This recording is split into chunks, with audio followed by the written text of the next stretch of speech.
Bon, ben il était prévu que j'aille dormir parce que j'ai un métier de nuit. Mais là, après la nouvelle que j'ai appris, Salwan Momika assassiné chez lui hier soir. Il a pris une balle. Voilà.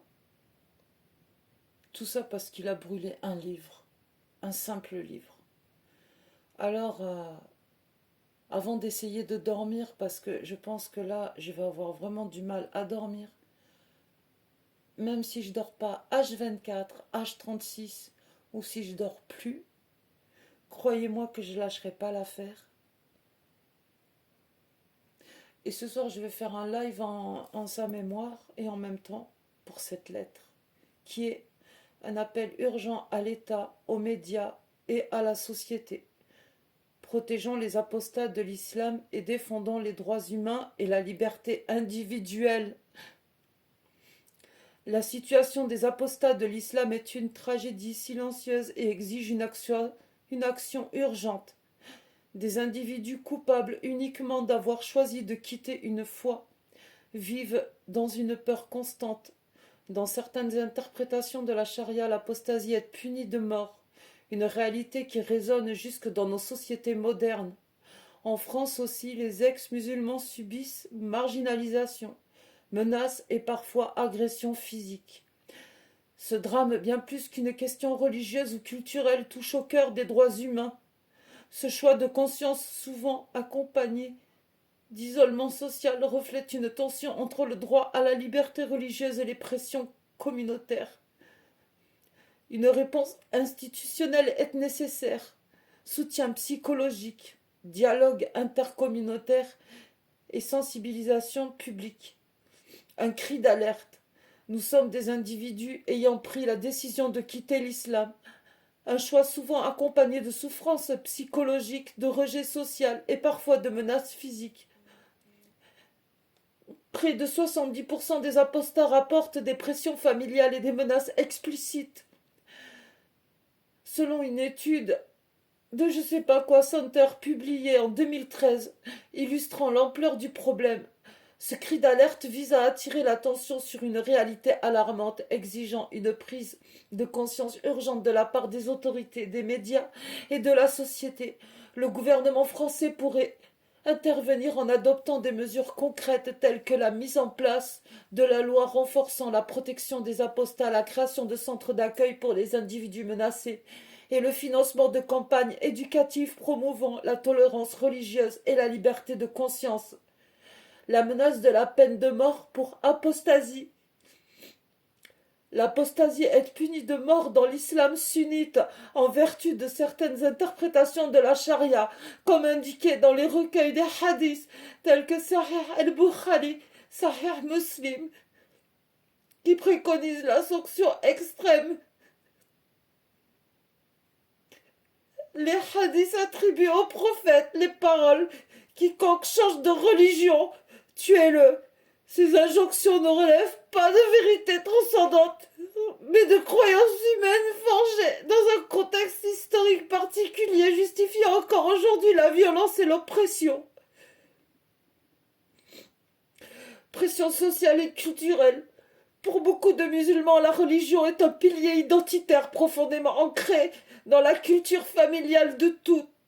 Le doute est perçu comme une trahison.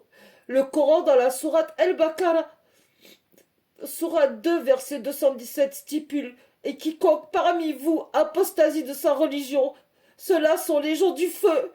Ils y demeureront éternellement. » Traduction reprise de l'édition de Mohamed Hamidoullah.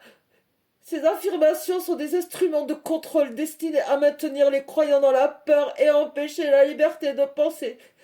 Les apostats en France. Même en France où la liberté de conscience est censée être garantie, les apostats subissent harcèlement, menaces de mort et agressions physiques.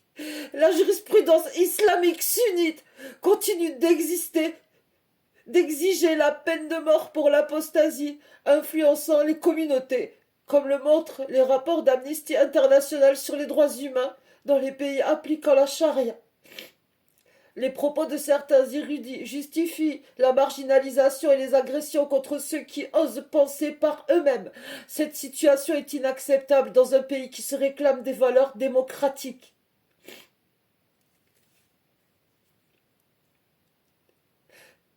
Et je m'excuserai pas pour mes larmes.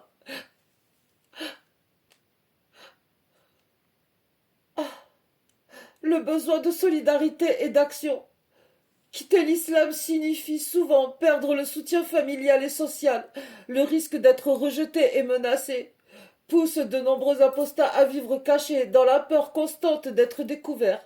Ce silence imposé est une forme de violence qui ne peut plus être tolérée. Nous lançons un appel aux médias pour traiter cette question avec l'attention et l'empathie qu'elle mérite, notamment par la création de reportages approfondis, l'organisation de débats publics et la diffusion de témoignages d'apostats afin de sensibiliser le public à cette réalité. Une vague d'apostasie est en cours en France et ailleurs. Mais ceux qui ont quitté l'islam sont souvent contraints de se cacher. Les apostats souhaitent pouvoir s'exprimer librement, organiser des marches ou des manifestations pour banaliser l'apostasie en public, en toute sécurité. La France pourrait créer les mécanismes de soutien tels que les programmes d'assistance psychologique inspirés de dispositifs pour les victimes et de violences conjugales. Des refuges temporaires similaires à ceux pour les demandeurs d'asile et des campagnes de sensibilisation prenant exemple sur les initiatives de lutte contre les discriminations afin de promouvoir la tolérance envers les choix spirituels de chacun. Appel à la société pour la tolérance. Nous appelons la société à faire preuve de tolérance et à soutenir ceux qui choisissent de quitter leur religion.